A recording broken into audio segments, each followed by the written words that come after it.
I can't marry someone like you. You'll never understand real success. My girlfriend sneered during my public proposal. So I stood up, smiled, and said, "You're right, thank God for that." Then I walked out and never looked back. Sup, Reddit.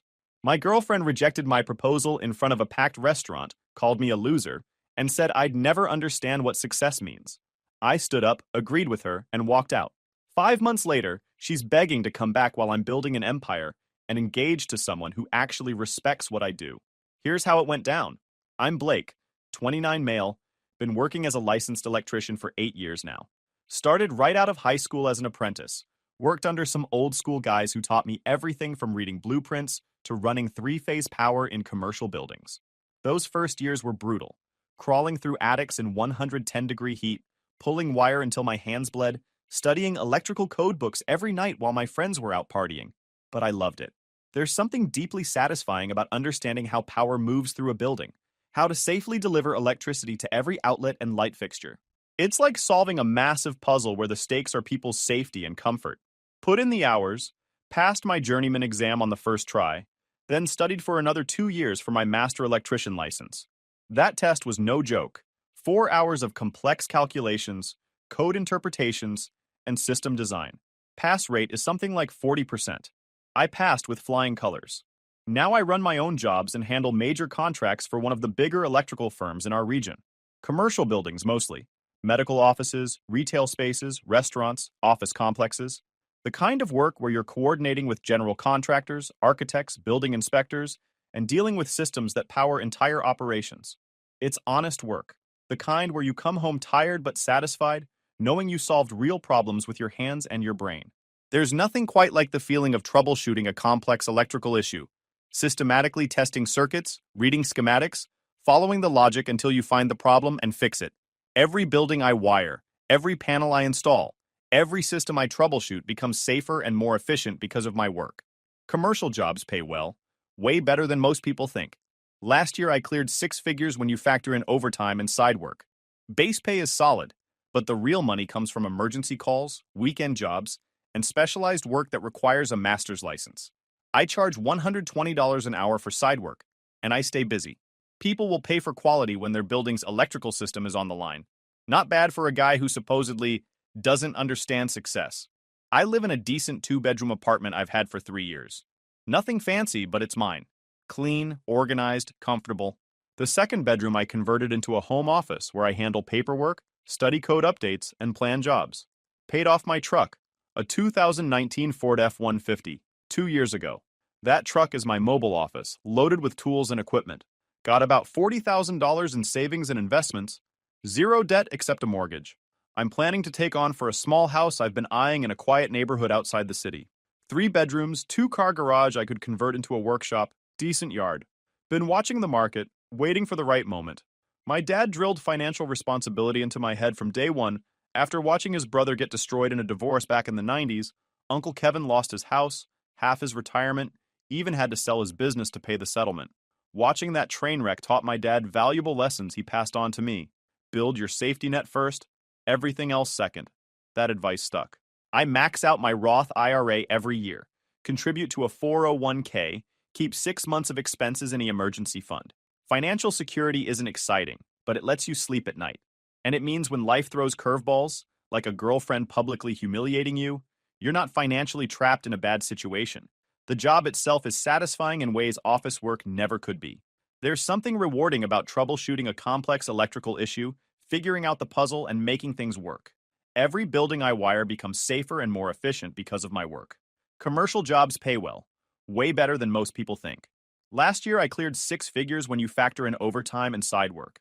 Base pay is solid, but the real money comes from emergency calls, weekend jobs, and specialized work that requires a master's license. I charge $120 an hour for side work, and I stay busy. Not bad for a guy who supposedly doesn't understand success. I live in a decent 2-bedroom apartment I've had for 3 years. Nothing fancy, but it's mine. Paid off my truck, a 2019 Ford F-150, 2 years ago. Got about $40,000 in savings and investments. Zero debt except a mortgage I'm planning to take on for a small house I've been eyeing. My dad drilled financial responsibility into my head from day one after watching his brother get destroyed in a divorce.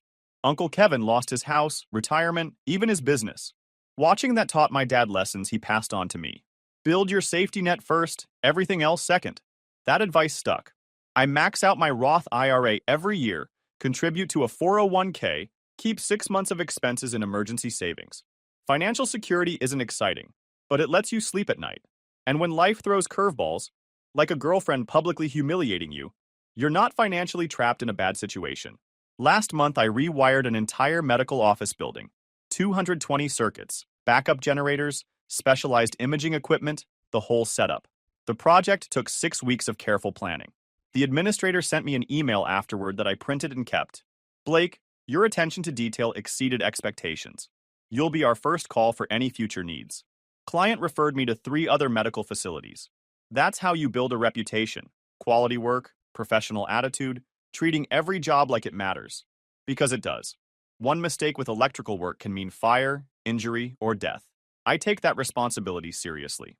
My girlfriend Vanessa, 27 female, works in marketing for some tech startup downtown. One of those companies with a ping pong table in the break room and a corporate culture based on productivity apps and motivational posters. She'd spend her workday managing social media campaigns and coordinating with design teams. Good money, decent job, seemed happy with it. We'd been together for 2 years. Met through mutual friends at a housewarming party. Travis, my best friend since high school, was dating a girl who worked with Vanessa. They invited both of us to the same party. Did that obvious, oh, you're both single, how convenient setup that friends do. To be fair, it worked. Vanessa was gorgeous. The kind of woman who turns heads when she walks into a room. Long brown hair, always perfectly styled. Designer clothes that looked effortless but probably cost more than my monthly truck payment. She had this confident way of carrying herself that I found attractive smart too. Always knew the right thing to say in social situations. Could work a room at parties, make small talk with anyone, remember names and details that I'd forget 5 minutes after meeting someone. Those social skills that make networking and professional life easier. I thought we were building something real, something permanent. The first 6 months were great. We'd spend weekends exploring the city, trying new restaurants, going to concerts and events. She seemed genuinely interested in my life, asked about my work, laughed at my jokes, made me feel like I'd finally found someone who got me. But looking back, there were red flags I chose to ignore because I was thinking with the wrong head. Gorgeous woman shows interest. You don't ask too many questions, classic mistake. Looking back, there were red flags I chose to ignore because I was thinking with the wrong head.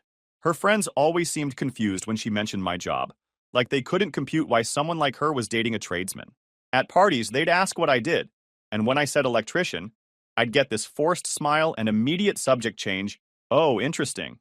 Then they'd turn to talk about their corporate jobs and exotic vacations. Her parents were polite but distant during family dinners. Her dad works in finance, her mom runs some boutique consulting firm.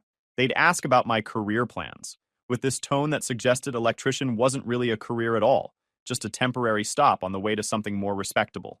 Have you ever thought about going back to school? Her mom asked once. Getting a business degree? You could probably manage electrical companies instead of just working for them. I smiled and said I was happy with what I did, but Vanessa later told me I should consider it. Mom makes a good point. You're smart enough to do more than manual labor. Manual labor, like running 480-volt three-phase circuits and troubleshooting distribution panels, was something any random person could do, but I brushed it off. Vanessa seemed different from her family.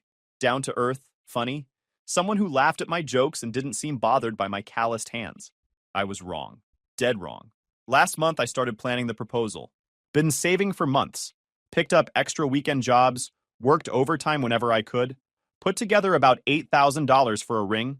Not some massive rock, but a quality diamond. Classic platinum setting.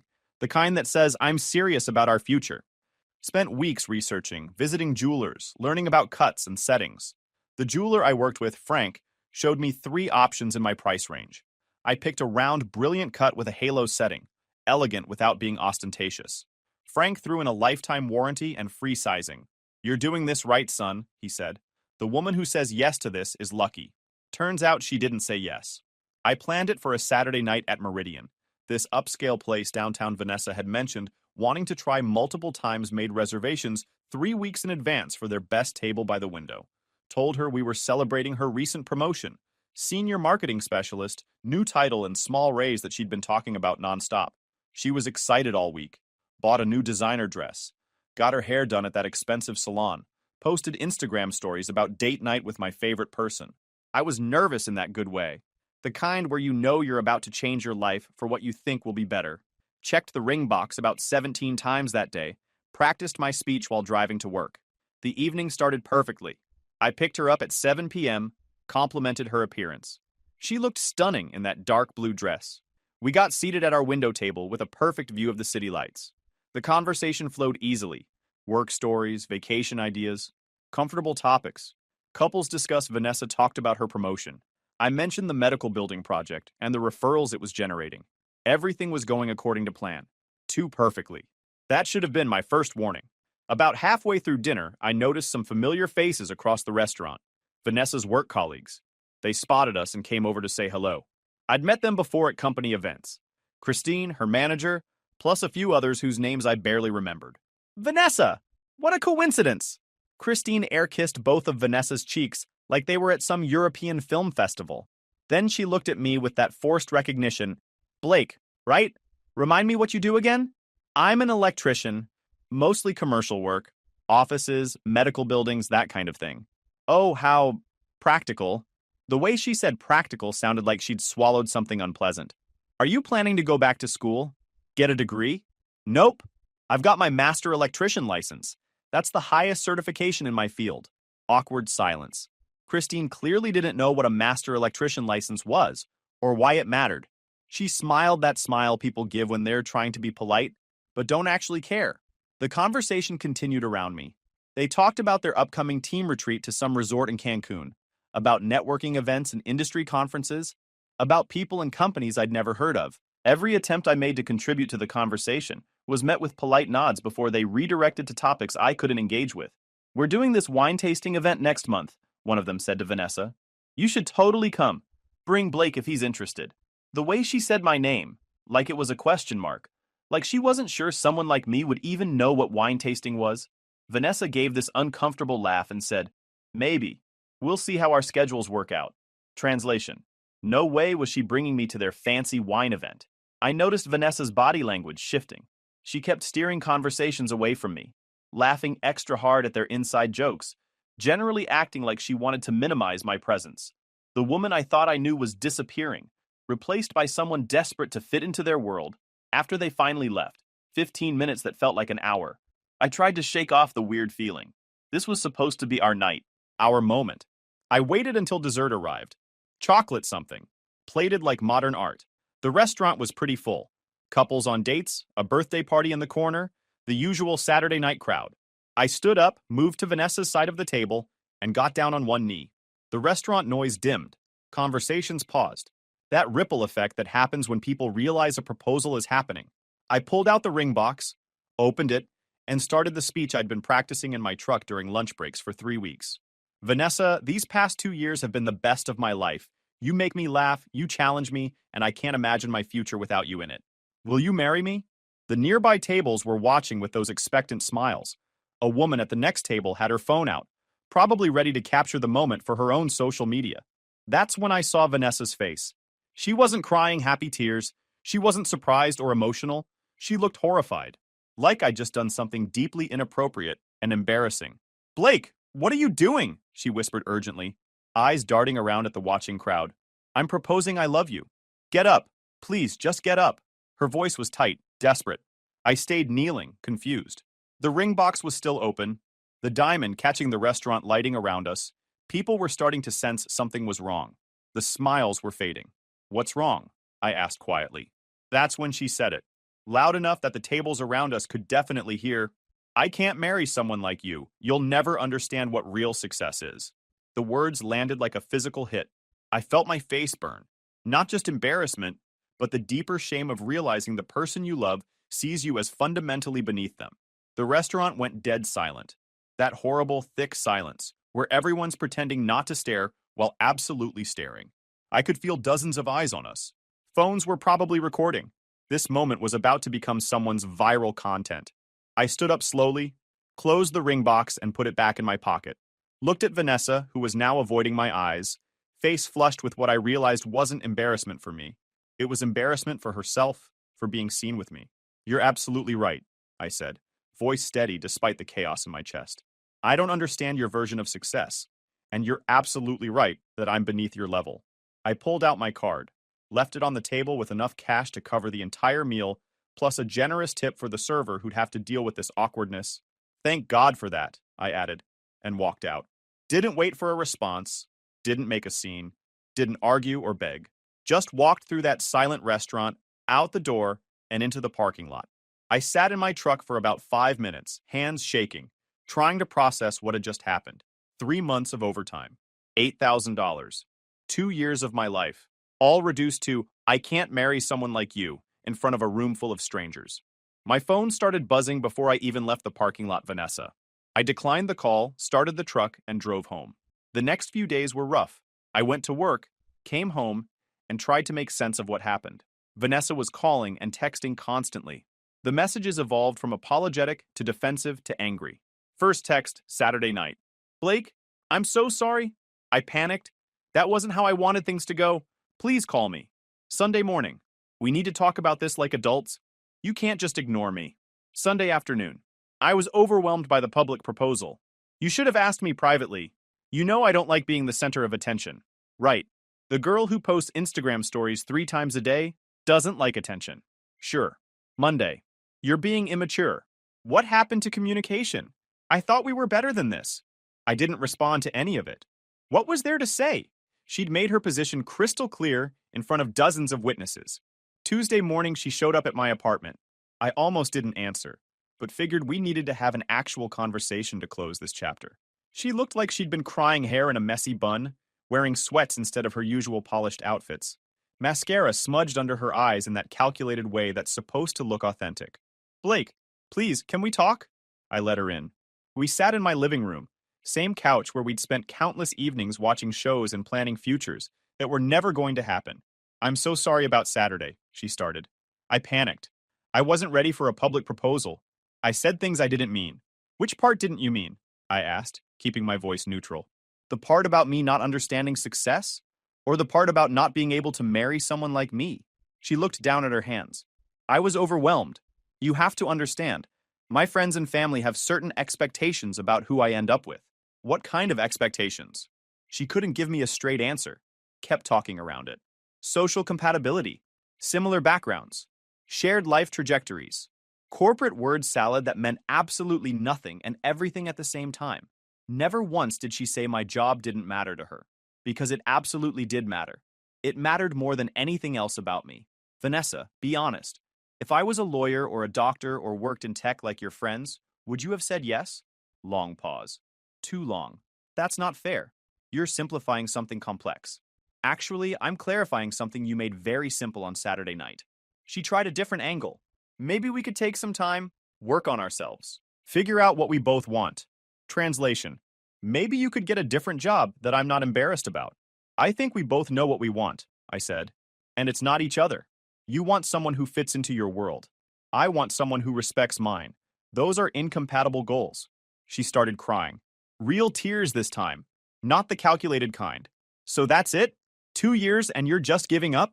You gave up on Saturday when you rejected me in front of everyone. I'm just accepting your decision. I stood up, walked to the door, and opened it. The universal signal for time to leave. She gathered her purse, stopped at the door. You're going to regret this. You're throwing away something good because your ego is hurt. My ego is fine. What got hurt was my understanding that you respected me. That's not something we can fix with a few conversations. After she left, I sat on that couch and felt relief. Under the hurt and embarrassment was this sense of freedom, like I'd been slowly suffocating under the weight of her judgment and her family's expectations. And suddenly, I could breathe again. My best friend Travis came over that night. He'd heard about the restaurant incident through the social media grapevine. Apparently, someone had posted about it, though mercifully without video. Bro, I'm not gonna lie, that's rough. He cracked open a soda. But between you and me, I never liked her. You never said anything. Because you seemed happy. Or at least I thought you did. But man, the way she talked about your job, the comments she'd make when you weren't paying attention, I was waiting for you to see it.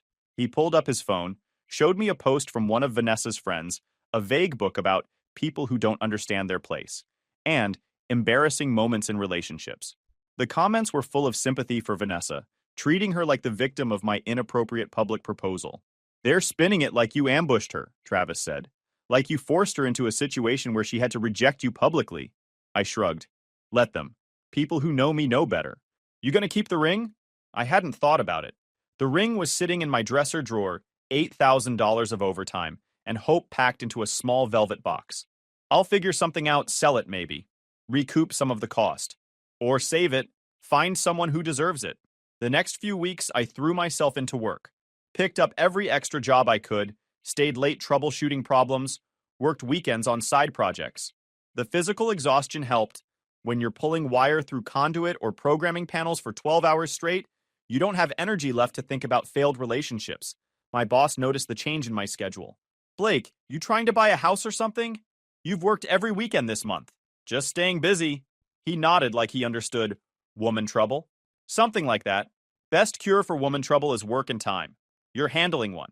The other takes care of itself.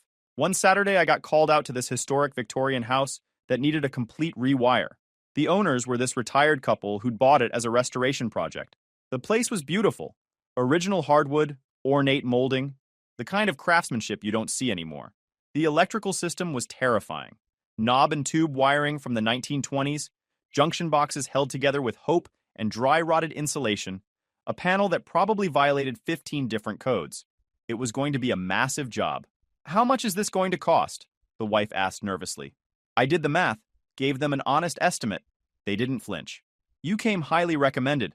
Our contractor said you're the best in the area for this kind of work. We want it done right, not cheap. That hit different.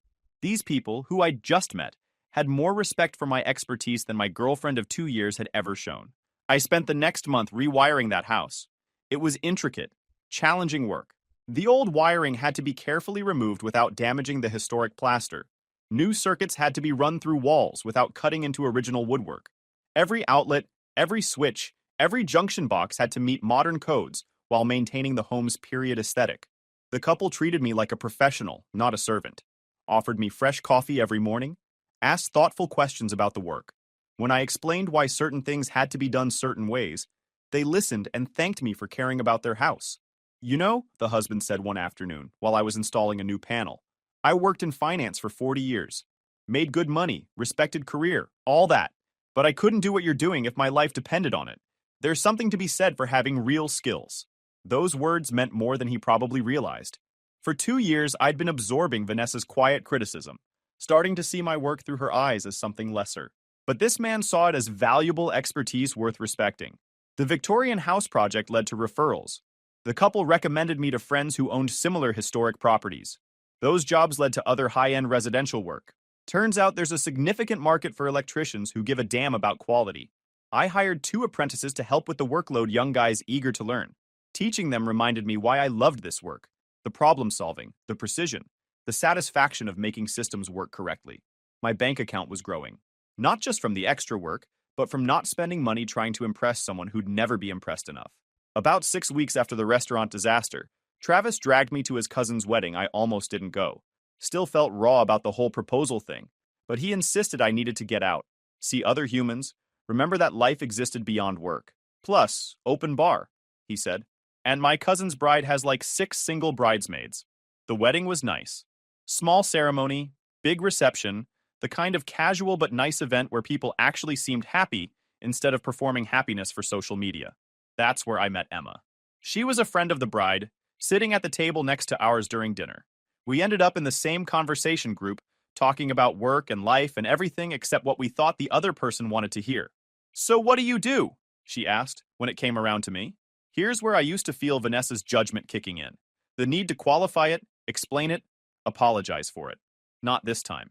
I'm an electrician, run my own jobs, specialize in historic renovations and high-end residential work.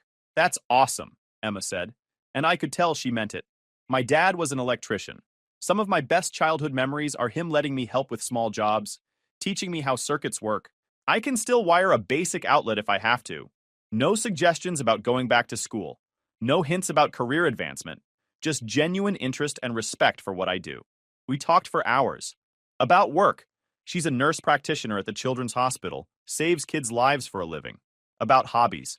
about that comfortable range of topics that strangers who connect naturally can discuss without effort. When the wedding ended, we exchanged numbers. She texted me the next morning.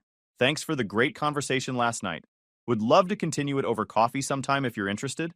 We went to coffee that week, then dinner the next week, then a hike the following weekend. Nothing forced, no games, just two people who enjoyed each other's company. Emma never once made me feel like my job was something to overcome. She'd ask about projects I was working on with genuine curiosity. When I explained complex electrical problems, she'd listen and ask follow-up questions instead of glazing over. I think it's impressive, she said once. Most people have no idea how anything in their house actually works. You understand entire systems. That's a serious skill. I told her about Vanessa eventually, about the proposal, the rejection, the comments about success and understanding. Emma looked genuinely shocked. That's heartbreaking. But honestly, she sounds exhausting. Who has the energy to be embarrassed about someone's honest work?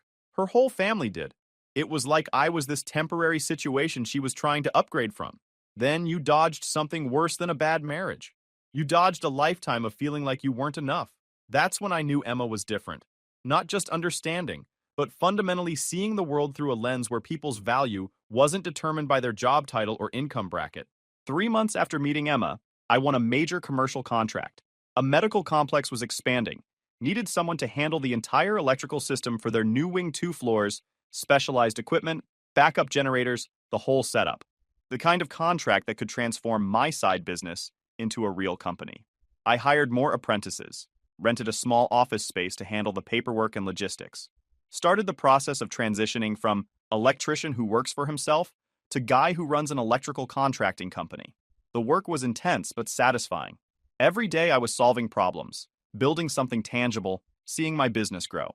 The Victorian house couple had connected me with an architect who specialized in historic renovations.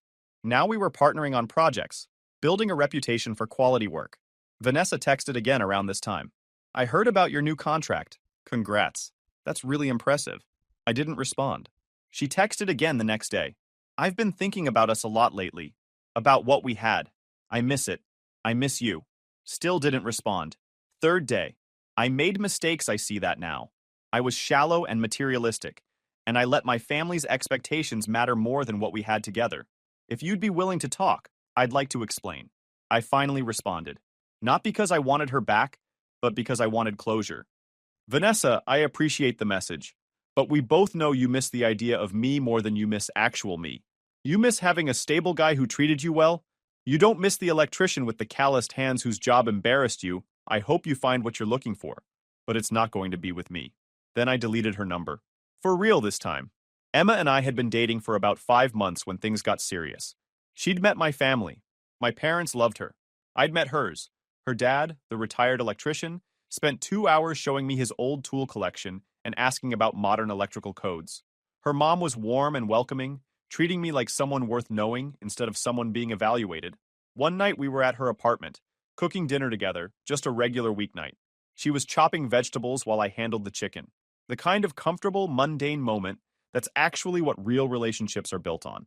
Can I ask you something? She said. Sure. That ring you mentioned once. The one from the proposal. Do you still have it? I paused mid-flip. Yeah.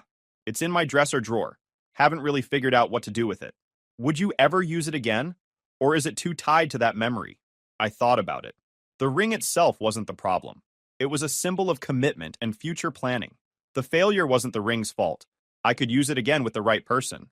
She smiled. Good to know. 2 weeks later, I took Emma hiking. We'd been going to this trail regularly. Nice overlook at the top where you could see the whole valley. It had become our spot, the place where we'd had some of our deepest conversations while sitting on a flat rock watching the sunset. I'd been carrying the ring in my jacket pocket for 3 days, waiting for the right moment, not planned, not choreographed, just right. We reached the overlook, sat on our usual rock. The valley spread out below us, late afternoon light turning everything golden. Emma, I said, pulling out the ring box, I know we've only been together a few months, but I've never been more certain about anything. You make me feel seen and valued and respected in ways I didn't know were possible. Will you marry me? She started crying before I even opened the box. Happy tears, the real kind. Are you sure? She asked after saying yes. I mean, I'm just a nurse. You could probably find someone more impressive. I laughed. She was echoing my own old insecurities back at me. Emma, you save children's lives for a living. I fix wiring.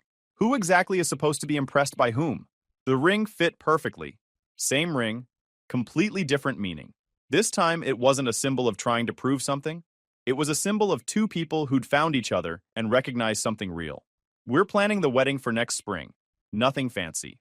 Just family and friends who actually care about us, not what we look like together on social media. Through mutual friends, I heard about Vanessa's situation. The restaurant incident had damaged her reputation more than she'd anticipated.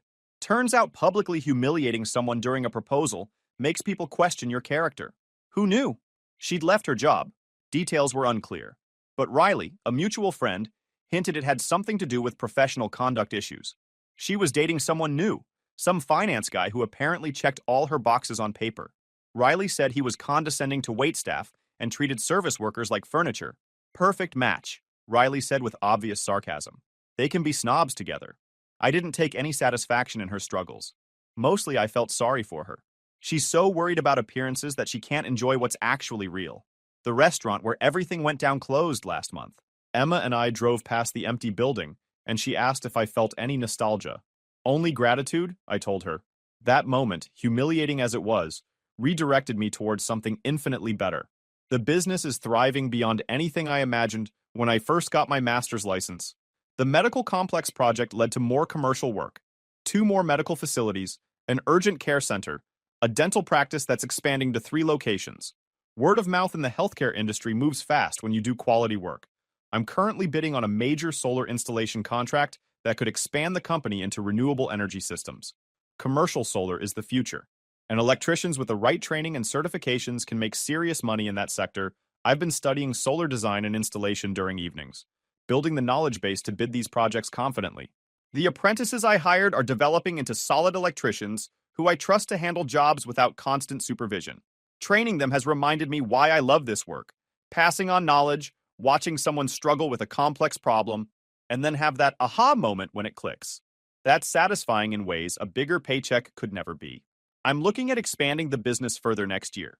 Maybe hire a project manager to handle scheduling and billing, so I can focus on the technical work and business development. The company that started as just me with a truck full of tools is becoming something substantial. My parents are proud. My dad, who spent 30 years as a master plumber, understands exactly what I've built. You're doing it right, he said last week over Sunday dinner. Building something solid, treating people fairly, doing quality work. That's real success, son. Not this nonsense about titles and office buildings. Mom keeps sending me real estate listings for bigger houses. You'll need more space once you and Emma are married, she hints constantly. Maybe space for grandchildren? She's not subtle, my mom. The bank account is healthier than it's ever been. Between the commercial contracts, the side work, and smart investing, I'm in a better financial position at 29 than most people reach at 40. And I did it without compromising who I am or apologizing for honest work. But the real measure of success, the kind that actually matters, isn't the bank balance or the contracts or the business growth. It's waking up Monday morning excited about the week ahead instead of dreading it. It's being proud of what you do instead of making excuses for it. It's finding someone who sees your worth clearly instead of treating you like a temporary situation that needs upgrading. Emma wears the ring to work every day, even though hospital jewelry policies technically discourage it. She just slides it on a chain around her neck during shifts, then back on her finger the second her shift ends. Shows it off to colleagues whenever anyone asks. Tells anyone who'll listen that her fiancé is an electrician and she couldn't be prouder. Sends me pictures of herself at work, wearing it with captions like saving lives while wearing the most beautiful reminder of our future. She doesn't see my job as a problem to solve or a situation to upgrade from. She sees it as part of what makes me who I am. The problem solving, the attention to detail, the satisfaction of making things work correctly. She recognizes those traits in her own work and respects them in mine. That's the difference between someone who sees your worth clearly and someone who's always measuring you against some imaginary standard you'll never meet. Vanessa needed me to become someone different. Emma just needs me to keep being exactly who I am.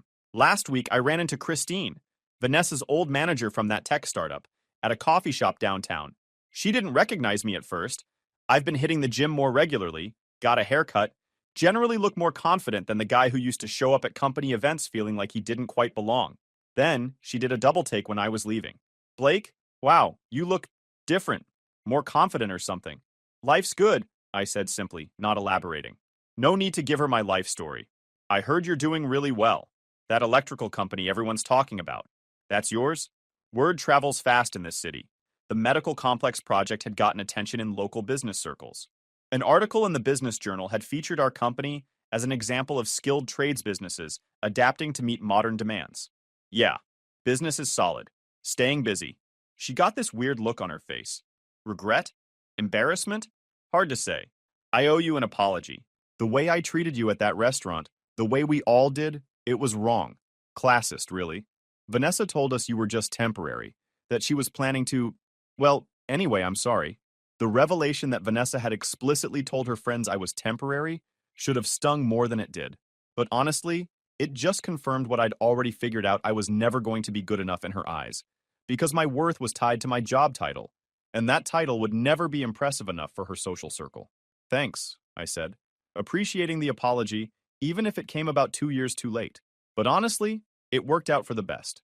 Sometimes the worst moments redirect you toward better things. I left before the conversation could get awkward. Sometimes the people who reject you are actually redirecting you towards something better. Sometimes what feels like the worst night of your life is actually the first night of your actual life beginning. Vanessa's probably still out there somewhere, dating guys who look good on paper, but treat people badly in person. Still worried about what her friends think. Still measuring success by titles and income brackets instead of character and compatibility. I hope she finds happiness eventually. But I'm not waiting around to see if she does. Too busy building my own. The wedding's in 4 months. Small ceremony. Emma's dad is walking her down the aisle. My dad's giving a toast. We're honeymooning in Colorado. Hiking, camping, spending time outdoors instead of posing for Instagram in some overpriced resort. After everything that happened, I'm exactly where I'm supposed to be. Doing work I love, building a business I'm proud of, engaged to someone who values me for who I am, rather than who she wishes I could become. That's what real success looks like. Not the title on your business card or the zip code where you live, but the quality of your character, the value of your work, and finding people who recognize both. Vanessa was right about one thing. I don't understand her version of success, and thank God for that.